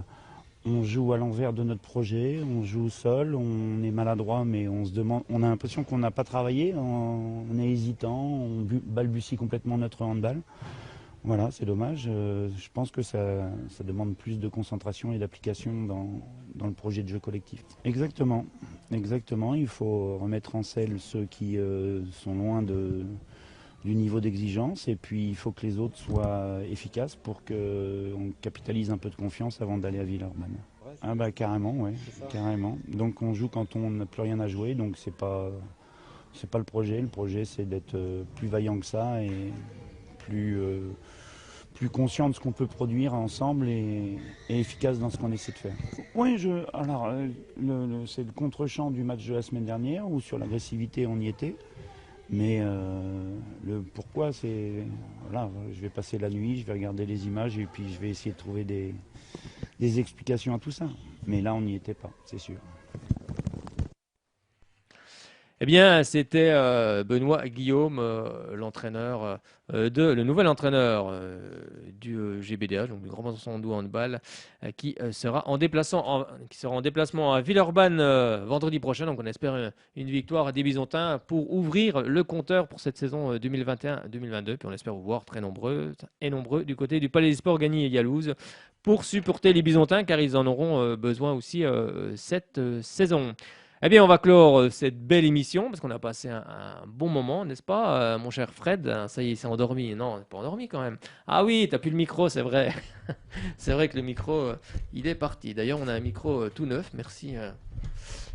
Merci au boss. Pas que ça, on a le téléphone aussi qui est tout neuf. Un téléphone qui est tout neuf. Le nouveau micro tout neuf. Bon, après, il y a peut-être d'autres choses qui vont arriver dans le futur, on l'espère. Ben ça, c'est pas nous qui décidons, mais bon, il faut laisser la direction... Voilà, il faut laisser la direction faire. Bon, Eh bien, on a passé une belle soirée. J'espère que vous aussi, derrière votre poste de radio ou sur Internet, partout, parce que maintenant on peut nous écouter partout. Bon, sur la bande FM, c'est un peu compliqué. Jusqu'à 30 bornes de Besançon. Après, vous avez le lien Internet. Là, on peut nous écouter depuis le monde entier. Je sais qu'on nous écoute aussi en Algérie. D'ailleurs, je salue Amine qui nous écoute peut-être ce soir ou qui nous réécoutera. Et puis, on va se quitter sur la chanson que vous aimez bien, La Crinière du Lion. Je vous souhaite à toutes et à tous une excellente soirée, une bonne semaine. J'espère qu'il va faire beau. C'était pas terrible dimanche, mais apparemment le soleil revient pour cette semaine. Et puis on se retrouve lundi prochain, 18h, même lieu, même heure. Maintenant, vous savez. Bonne soirée, à bientôt. La crinière du lion nous a donné le cœur de figurer parmi les meilleurs.